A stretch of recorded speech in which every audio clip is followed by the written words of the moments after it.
So one of the biggest events in the history of Buddhist philosophy is that in the 2nd century, this Indian philosopher named Nagarjuna instituted a philosophical movement called Madhyamaka, or middle way philosophy.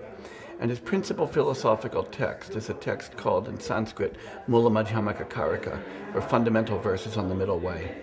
And it becomes one of the most important, most frequently commented on texts in Mahayana Buddhist philosophy. And the people you have gathered in this room are actually a lot of the leaders in Madhyamaka studies in the world.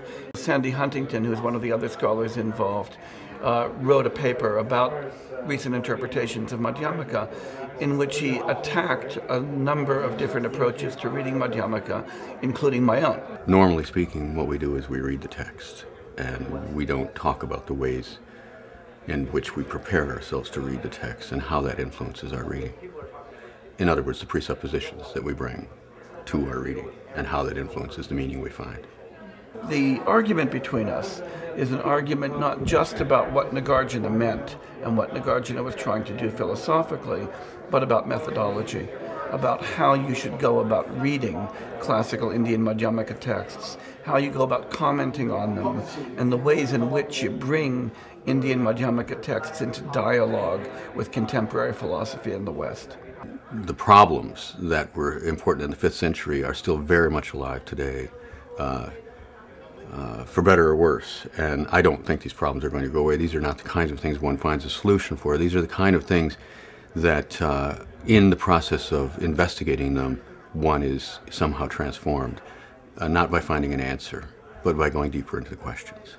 But a number of people have become interested in the methodological issues that they raise, but just what we're doing when we as 21st century Americans or Europeans are reading a 2nd or 3rd century Indian philosophical text and a string of commentaries stretched out over the centuries in India, Tibet, and China, and trying to figure out what those texts mean and what's significant about them.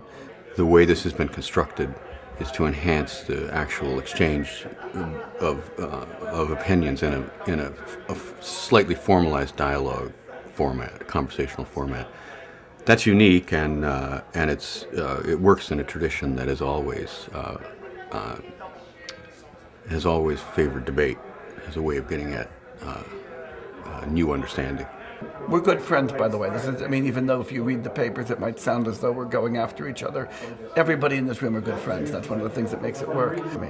Personal highlight for me was my ex-student, Connie Kasser, who was a Smith Buddhist Studies student who's now working on her PhD at Emory, sitting at a table with some of the most famous, most distinguished, and sometimes scariest people in the area that she's chosen to specialize in, and as a graduate student, giving a totally cool, totally poised presentation where she attacked my work. I was so proud. That was my highlight.